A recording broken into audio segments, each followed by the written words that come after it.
welcome to With Heart. We're continuing our series today of how to build a home, and we've already talked about what lot and what floor plan. Also, we've discussed exterior options, and now we're moving on into the inside.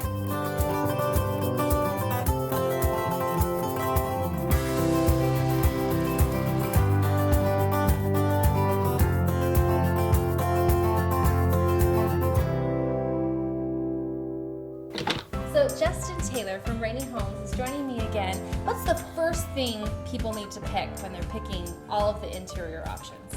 When we come into the interior, we really start to focus on the kitchen area and work out from there. And so we kind of start with just an idea of where you want to be with cabinets, where you want to be with countertops.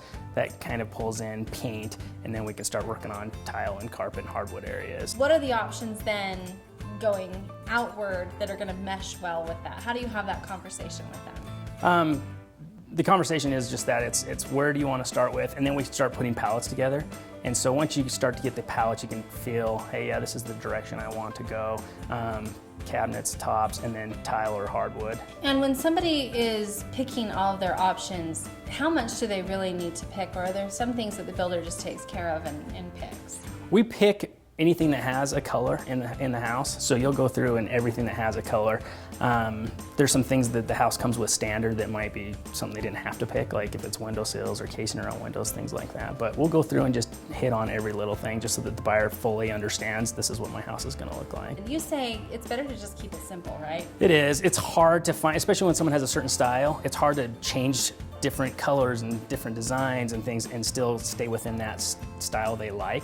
And so don't overthink it. The carpet can stay the same throughout, and typically it almost always is. Same thing with tiles and bathrooms. You know, there might be a little bit of a texture change in the way you lay the tile, but our recommendation is typically kind of keep it the same throughout.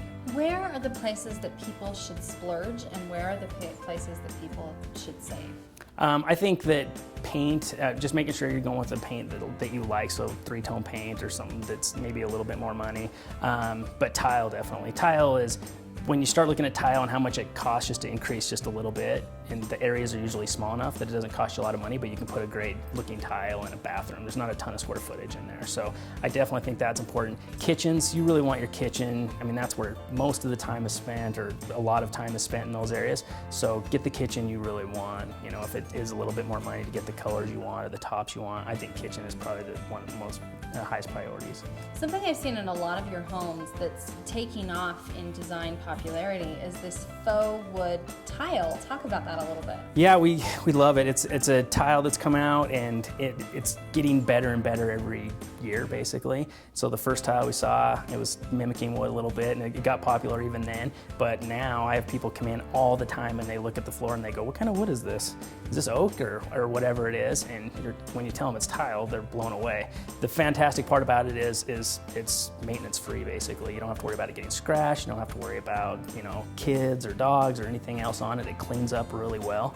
And so yeah, we love it. It's just gained popularity, leaps and bounds.